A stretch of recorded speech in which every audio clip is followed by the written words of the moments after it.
My name's Kavit. Kavit. I'm 34. I'm from New York City, and I work as a science teacher as well as a HIV activist. How long have you been here in Vietnam? I've been in Vietnam for 7 years. 1 year longer than me. Xin chào. Hey, xin chào is about all the Vietnamese I know, and come on. Cảm ơn ạ. Wow, you stay here like for 7 years. You know, it's just not a language that connects with me. I tried so hard. Where did you stay? So for most of my time has been in Saigon, but I was in Haiphong for a little while. Hải Phòng. Why do you choose Vietnam to leave and start your career? So when I was in university, I had a professor who did work here in Ho Chi Minh City. When I was looking for places to go outside of the United States, I was like, yeah, that's where I want to go. Okay. What do you like the most in Vietnam? Honestly, it's the food from foreigners. Foreigners' food? I know that's not a popular opinion, but Vietnam has a really great like foodie scene that also some Vietnamese people, chefs are getting involved in. Yeah. You can get all of the world's food Yeah. in these really cheap places. And I love it. Yeah. International dishes all in one place. Yep. Yeah, that's correct. I also like that there is a sense of like hope or promise here. I feel like when I left America, people were sort of feeling like nothing was really gonna happen anymore. They sort of just gave up. And when you come here, like the Vietnamese people have a real sort of sense that the promise is still in the future and things can get better. That's how I feel about Vietnam. Like, I feel people in Vietnam are very present, like very here and now, and quite hopeful and friendly. Specialty of Vietnamese is the warm heart. Right. Yeah. So I have an example. I lost all of my clothes twice. How did you lose all of your clothes? Did you go partying and Same just question. forgot your clothes? What did you do? It was in a hotel, right? And my clothes got stolen. In Thailand, I felt like they gave me clothes, but they had some sort of like, you need to do this for me. In Vietnam, the people at my work, they're just like, here, let me buy you some pants. And I was like, oh. Like nice with no reason. Yes. No, I think they have a big reason because he looks so sexy. I get this kind of feeling that you're so handsome but so shy and cute, like a puppy. I'm only shy until you really get to know me. Okay. Then you take your underpants off and you shoot. I'm more of an observer, and then when I get comfortable, you know. Okay, Yeah. I see. Can we talk about your childhood? When did you recognize that you are different from the other boys? When I was in 6th grade, I had a crush on a girl, which I didn't actually know was a crush on a girl. A crush. And then I never had one again. I don't feel anything. I don't know what's happening. And then I was in gym class. Hey, gym class. Do you have a gym class story? No. Nope. I used to be like really, really skinny and really small and like had like, huge glasses and like a bunch of acne. I think I weighed maybe like 45 kilograms. 45. Ổn quá. My family didn't have a lot of money, so we didn't have a lot of food. So I just, I was, not great. So when I was in gym class and I would see these jocks, it's like, I noticed something was different about Alaska, please. I misinterpreted it as like me sort of like hero worshipping them. And it was just sort of became like obsessive hero worshipping them. Oh, I joined track in order to sort of like watch the jocks. Hey there, handsome. I can see your butt. Alaska. Then I was at a hardware store one time and that was undeniable at that point. So that was how old? I was 14. With that age, you had to face with many difficulties, right? Yes, so I grew up in a Muslim household Where was that? in New York City. New York City in a Muslim household. In America at the time, there was a lot of very anti-gay. Now, Anti-gay. not so much. And at that time, there were so many things like the national conversation every day was about how gay people were bad, how gay people were evil. Spreading HIV. I heard things like that. Yep. For about 2 or 3 years, I became very sort of ashamed of my sexuality. Yeah. Yeah. And I just never really talked about it. And how could you overcome that feeling? I moved out of my house, How old were you? 16. Why did you move out? My family wasn't great. My mom was actually a wonderful woman. But and she was sex rights activist, women's rights activist in the Middle East. In the Middle East. So my mom's Arab and my dad's white. I'm very interested. I'm very interested to know. Your mom is Arabic and your dad is white, and you grew up in New York. And you had a good relationship with your mom. Yes. And your dad, no, not really. No. He didn't like that I was gay. I mean, we never really talked about it. Yeah. But like one day I was researching on the internet a school project. Well, and it was for a book, but at the same time I was researching like, how do you know if you're gay? Okay, I understand. And I woke up one day to find my dad had found all of that on the internet and became very like angry about it. And so I pretended that I was just researching it for that book. Smart way to lie, but not good. Not good. My mom was Muslim, my dad was Christian. Everyone in the Middle East is sort of like strong religious and anti-gay. There's a lot of complex movements in there. There's a lot of people fighting for queer rights, like very, very anti-gay. Like for example, you become a man in Middle Eastern society when you get your first beard. How old were you when you got your first beard? 15.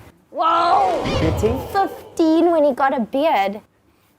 Wow, you must have been the hairiest guy at school. I call it a beard mitzvah. A beard mitzvah is when you become a man. Beard mitzvah. But what ended up making you move out of the house? My family didn't like my education. Where did you study? When we came to the United States, we're sort of the belief that you should become a blue-collar kind of person. Blue collar, like businessman. Well, no, that's white collar. Oh, sorry. So like the truckers, the mechanics, that kind of stuff. Okay. My dad couldn't read, and I was in gifted and talented programs. He just made it really impossible for me to study, and he made me fail a class in my high school. So I was like, no, I'm not dealing with this. So I moved out, and then soon after, my family died, so. Oh my God, your family died? What happened? They were in a car wreck with my mom, so. All of them. Oh my God, that's terrible. I mean, it's been 17 years. So. And now, do you have any other family members? No, I create my own family. Promise you can be my brother from now on. Okay. Imagine. I'm like speechless. Yeah, I'm also speechless. Like, I can't imagine. How did you get through that? You know, when I was very young, I sort of was very strong about my own identity. I sort of knew who I was. I sort of separated out. But very quickly, I sort of realized that when you're orphaned, you have to be everything for yourself. So I am my cheerleader. I'm the one who motivates me. I'm the one who tells me that I'm being dumb. You having to be strong all the time, you can sometimes be perfectionist towards yourself. Yes. This is something it took me a while to realize when I was watching other families work. Your mom might, be the one who encourages you and tells you, like, you're doing great, Your dad's like, do better. Yeah. Right? Be stronger, do better. Your brother and sister, or maybe your confidants, and they sort of there. But I knew that I needed to be all of those people, and I just had to keep going. My approach to life is that you just have to keep walking one step ahead at a time, even if you're walking into a wall. So inspirational, hey?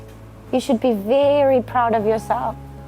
That's really so much courage. Like, I can't imagine what I would do if I was in that situation. Me too.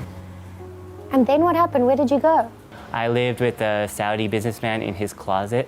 Saudi businessman in his closet. Well, I mean, New York City's expensive. Whoa! I wanted to... Was it a nice closet? Well, no, but he wasn't there often. Okay. So I just had like a cot in the closets, and I just lived there.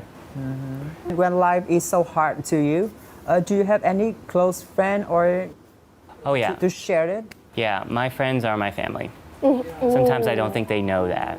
I have one, my best friends who lives in the state of Montana now, and I have a great friend in Panama. I have a very good friend here. He's one of the drag queens over at Gender Funk. Yeah. His name is Sen.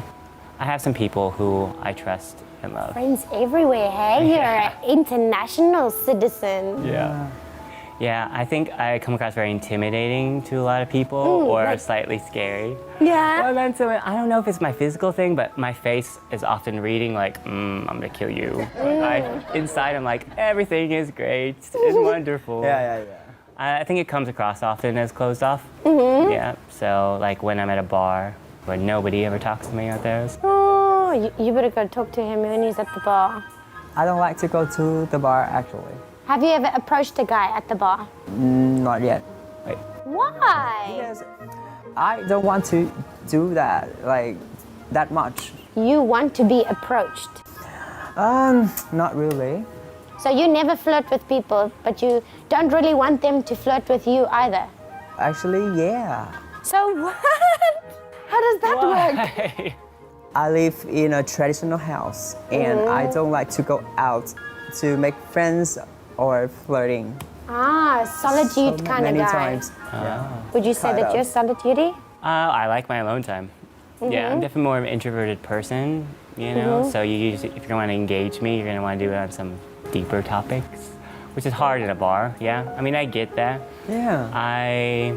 I still challenge myself to go out and talk to people at a bar. Usually when I go and walk by them, they get all nervous, and walk away. Can you imagine him nervous?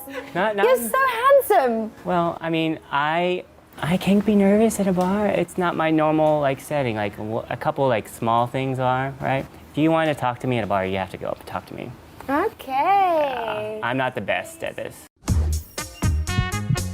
So tell me about love stories. I haven't been on a date in 10 years. 10 years.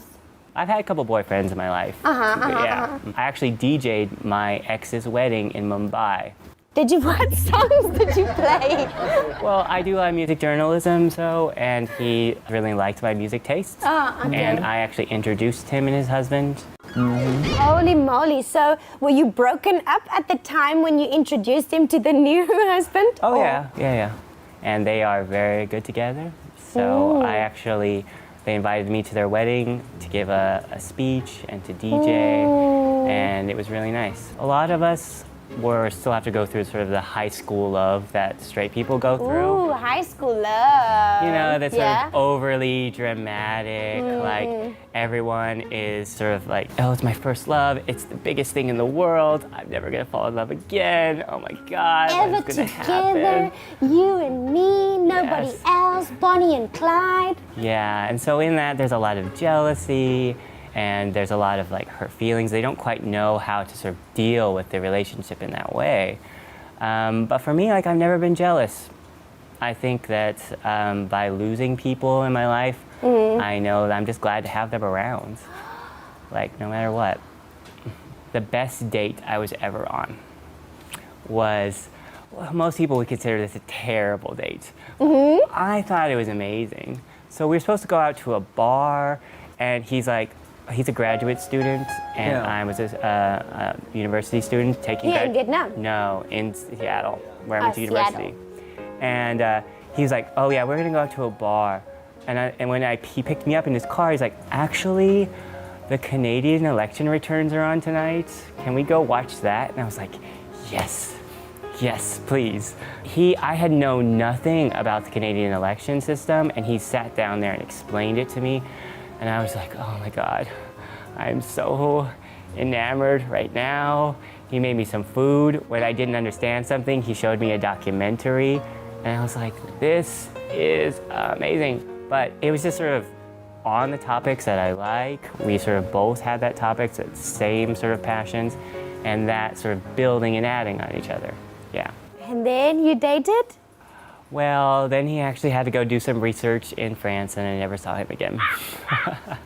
Okay. Terrible ending. That's a terrible Such ending. a love story. I don't view it that way. I view it as giving me a standard of what I want. Oh my God, how optimistic is that? When something bad happened to him, he viewed it as a standard, what he wants in his life. So are you in relationship this time? No? No. Single, hard to get, wants to be approached, very handsome, but shy. I'm a lot of conflicting things. That's like a paradox walking around. Yes, it is. So let's talk about the LGBT community in Vietnam compared to, you said New York, right? I lived in New York and Seattle. Can you tell us a little bit about the LGBT community over there compared to how it is here? I think there's a lot less people who feel like they need to sort of hide their sexuality. In Vietnam. In America. But in Vietnam, it's different. Yeah, so many times I'll meet a Vietnamese guy who is out when he's here. But when you go to his hometown, yeah, that's not happening. Super secret. Yeah, I understand that. I don't think anybody should ever be forced to come out until they feel like they need to or they're comfortable to. But in America, it's more like common. You'll see bigger bars, you'll see like many different bars. And I think there's just a little bit more awareness about sexual health in sexual America. health within the LGBT community. Yeah, those are your biggest changes. So do you have any plan for your future in Vietnam? So in my future, for right now, I just want to develop these HIV programs out in there. I like to work with other sort of gay organizations, and I'd like to do something called volunteering. Volunteering? Volunteering? What's that? Do you know queer? Queer, yeah. Volunteer and volunteer. Oh, I got it. There's a lot of foreigners I know who would love to get involved in this. And last summer during the Pride events, I actually had a small booth that I was trying to get referrals between like foreigners and gay organizations. So I'd like to sort of develop that. Do you have any message that you want to share with the LGBT community? Yeah, the idea that you're gonna come out once is a misconception. I wish I had known that very early, that I have to every day often think about if I'm going to come out. Yeah. I have to do that at my job, I have to do that in everyday situations, and that you get stronger at it each time, but use each time as practice to where you can become more comfortable with it. As a gay person, you come out every single day in every single situation. Yes. Thank you so much for sharing with us.